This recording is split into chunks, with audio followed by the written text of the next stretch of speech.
Selamat pagi, selamat siang anak-anak. Bagaimana keadaan kalian?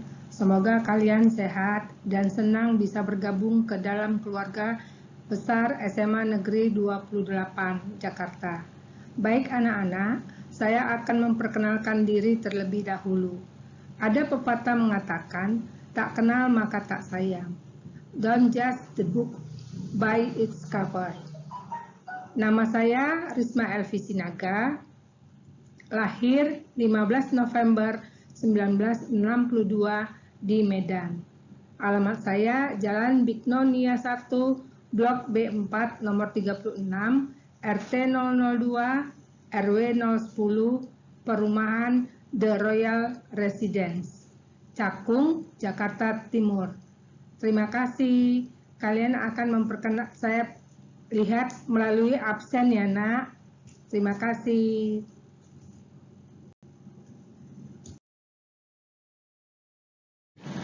Anak-anak, hari ini kita akan mempelajari tentang teks laporan hasil observasi.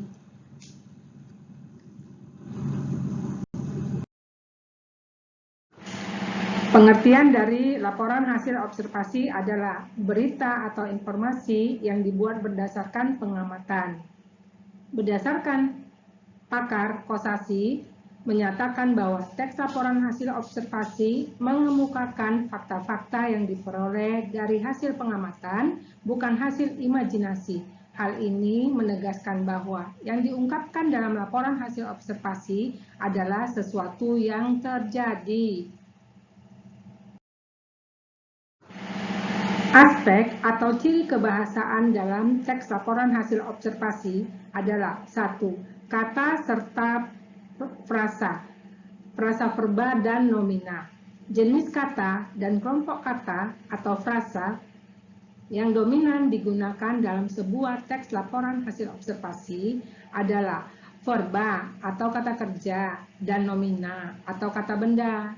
Contoh, kalau nomina, wayang, itu kan kata. Wayang golek, itu frasa.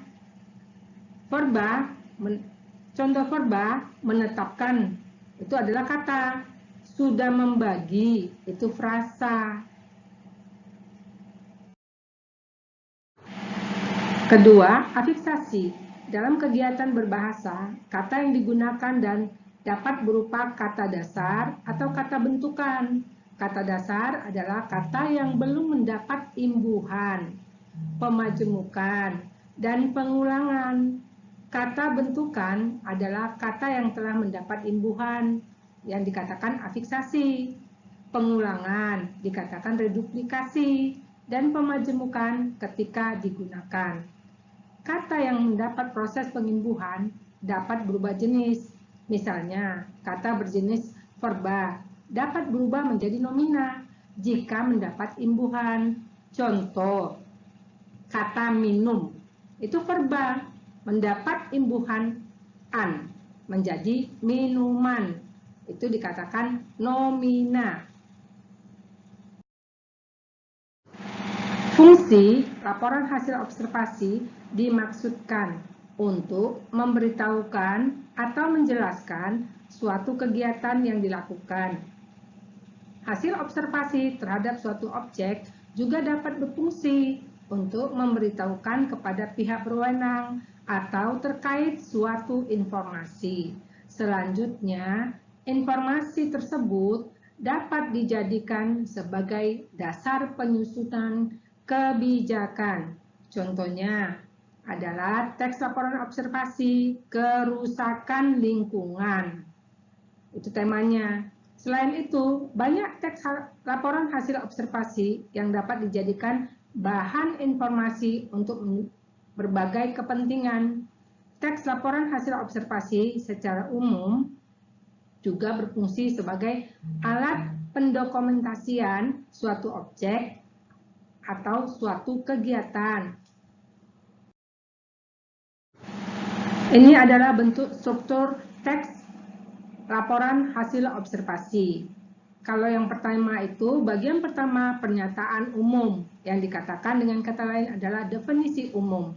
Kalau bagian kedua, aspek yang dilaporkan, deskripsi perbagian, maksudnya per paragraf. Bagian ketiga, deskripsi manfaat, dan seterusnya. Setiap teks pasti memiliki struktur dan unsur pembangun. Demikian pula dengan teks laporan hasil observasi. Teks laporan hasil observasi disusun dengan struktur. 1. Atau A. Pernyataan umum atau klasifikasi. B. Deskripsi bagian. C. Deskripsi manfaat. Pernyataan umum berisi pembuka atau pengantar hal yang akan disampaikan. Bagian ini berisi hal umum tentang objek yang akan dikaji. Menjelaskan secara garis besar pemahaman tentang hal tersebut. Penjelasan detail mengenai objek atau bagian-bagiannya terdapat pada deskripsi bagian. Deskripsi manfaat menunjukkan bahwa setiap objek yang diamati memiliki manfaat atau fungsi dalam kehidupan.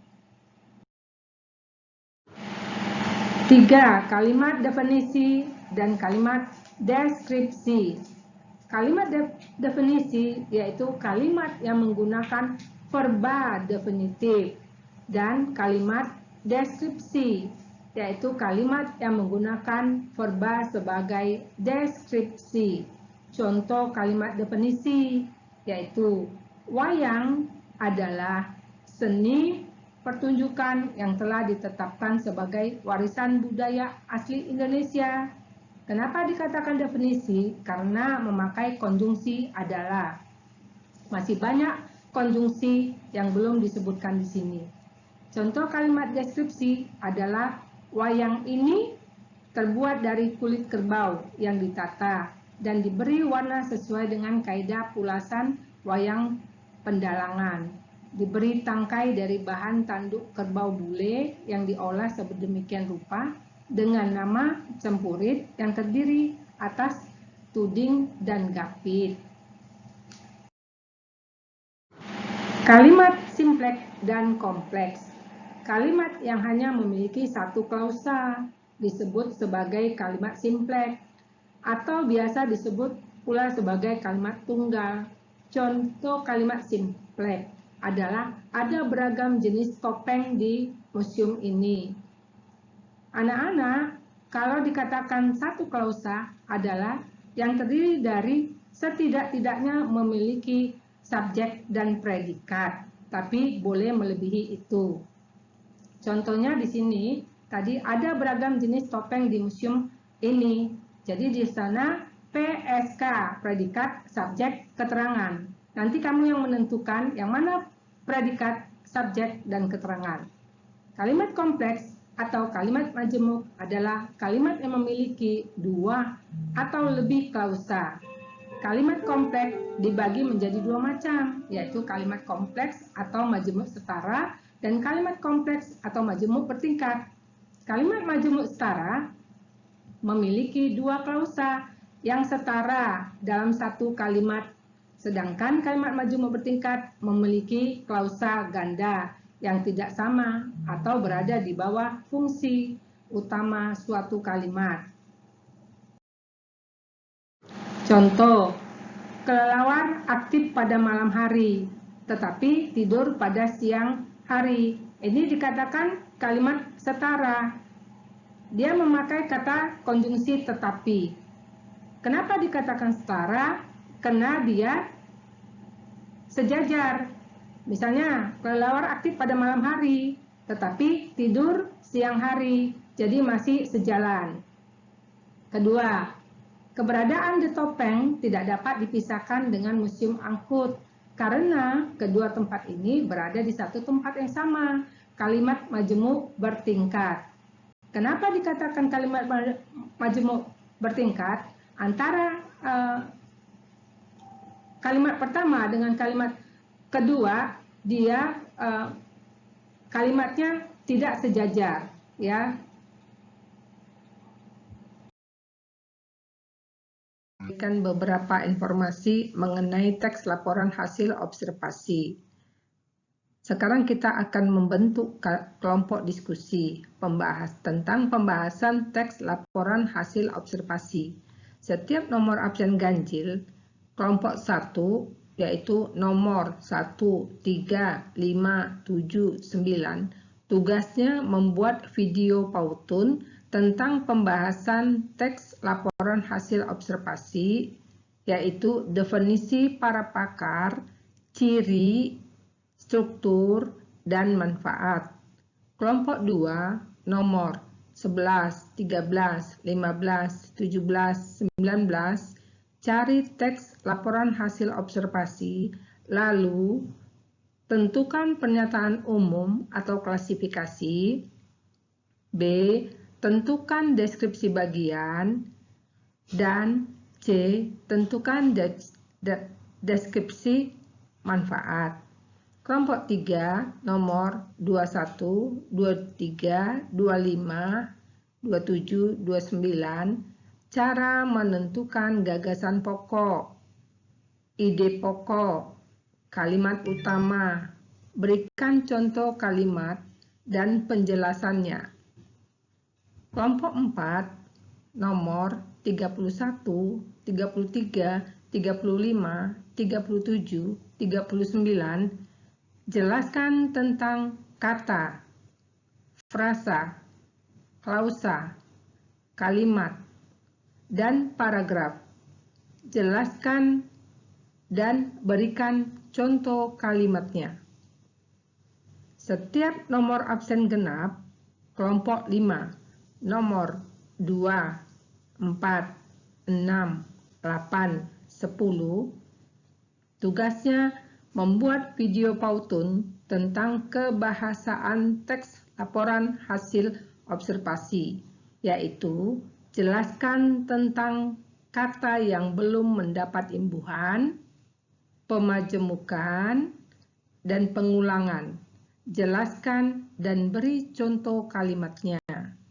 Kelompok 6, nomor 12, 14, 16, 18, dan 20, tugasnya membahas tentang afiksasi, reduplikasi, kalimat definisi, dan kalimat deskripsi. Berikan contoh kalimatnya dan jelaskan. Kelompok 7, nomor 22, 24, 26, 28, dan 30, tugasnya membahas kalimat simpleks, kalimat kompleks, kalimat majemuk setara, dan kalimat majemuk bertingkat. Berikan contoh-contoh kalimatnya dan jelaskan. Kelompok 8, nomor 32, 34, 36, 38, tugas membuat game dengan 40 soal tentang teks laporan hasil observasi. Terima kasih.